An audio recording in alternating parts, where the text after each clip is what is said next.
ایران نے اسرائیل پر بڑا سائبر حملہ کیا ہے جس میں ہزاروں شہریوں کے موبائل فونز پر پناہ گاہوں میں جانے اور ایندھن ذخیرہ کرنے کے پیغامات بھیجے گئے۔ اسرائیلی حکام نے حملے کی تصدیق کرتے ہوئے عوام کو ان پیغامات کو نظر انداز کرنے کی ہدایت دی ہے۔ یہ حملہ ایران کے حالیہ میزائل اور ڈرون حملوں کے بعد سامنے آیا جن میں تل ابیب اور حیفا کو نشانہ بنایا گیا۔ حیفا آئل ریفائنری بند ہو چکی ہے جبکہ اب تک 24 افراد ہلاک اور 600 سے زائد زخمی ہو چکے ہیں۔ تجزیہ کاروں کے مطابق یہ سائبر حملہ ایران کی نئی حکمت عملی ہے جس کا مقصد اسرائیل کے داخلی نظام اور عوامی اعتماد کو متاثر کرنا ہے۔ اسلام آباد سے نائب وزیر اعظم اسحاق ڈار نے اعلان کیا ہے کہ سعودی عرب میں پھنسے ایرانی حجاج کو پاکستان میں داخلے اور قیام کی اجازت دی جائے گی۔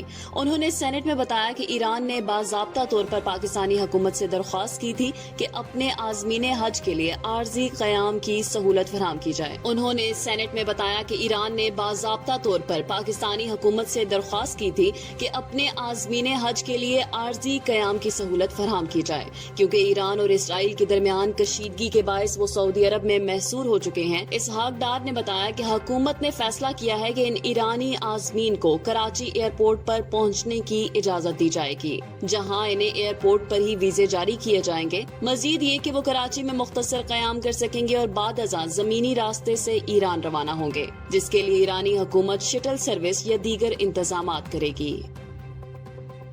ایران اسرائیل جنگ کے اثرات سے نمٹنے کے لیے حکومت پاکستان نے پیٹرولیم مصنوعات کی دستیابی اور ذخائر سے متعلق ہنگامی اقدامات شروع کر دیے ہیں۔ وزیر خزانہ محمد اورنگزیب نے بتایا کہ عالمی سطح پر تیل کی قیمتوں میں ممکنہ اضافے کے پیش نظر ملک میں پیٹرولیم مصنوعات کی سپلائی لائنز اور سٹاکس کا تفصیلی جائزہ لیا جائے گا۔ قومی اسمبلی کی قائمہ کمیٹی برائے خزانہ کے اجلاس میں اپوزیشن لیڈر عمر ایوب خان نے خبردار کیا کہ ایران دنیا کا چھٹا بڑا تیل پیدا کرنے والا ملک ہے اور اس صورت میں پاکستان کی تیل کی درآمد متاثر ہو سکتی ہے جس سے بجٹ اور کرنٹ اکاؤنٹ خسارہ بڑھنے کا خدشہ ہے۔ وزیر خزانہ نے بتایا ہے کہ وزیر اعظم کی ہدایت پر ایک اعلیٰ سطحی کمیٹی تشکیل دی جا چکی ہے جو جنگی حالات کے تناظر میں قیمتوں اور فراہمی کا مسلسل جائزہ لے رہی ہے۔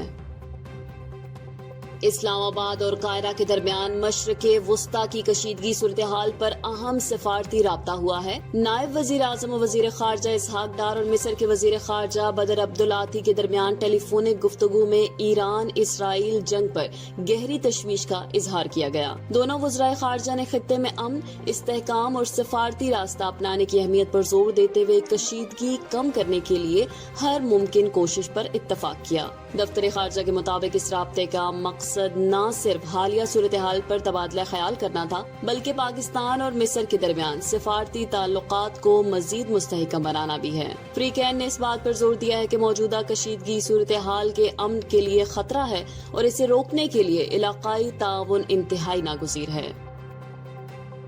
امریکی صدر ڈونلڈ ٹرمپ کا تہران سے فوری انخلاء کا مطالبہ، ہر شخص فوراً تہران چھوڑ دے۔ ٹرمپ نے خبردار کیا ہے کہ ایران کو ایٹمی ہتھیار رکھنے کی اجازت نہیں دی جا سکتی۔ سوشل میڈیا پر اپنے بیان میں انہوں نے کہا کہ وہ کئی بار یہ بات دہرا چکے ہیں اور اب وقت آ گیا ہے کہ ہر کسی کو فوری تہران سے نکل جانا چاہیے۔ G7 اجلاس کے موقع پر برطانوی وزیر اعظم سے گفتگو میں ٹرمپ نے کہا کہ ایران کو جوہری معاہدے پر دستخط کرنا ہوں گے۔ ان کے مطابق ایران کو 60 دن کی مہلت دی گئی تھی جو اس نے مسترد کر دی۔ یہ بیان ایک ایسے وقت میں سامنے آیا ہے جب ایران اور اسرائیل میں شدید کشیدگی جاری ہے، متعدد حملے ہو چکے ہیں اور خطے میں جنگ کا خطرہ بڑھ چکا ہے۔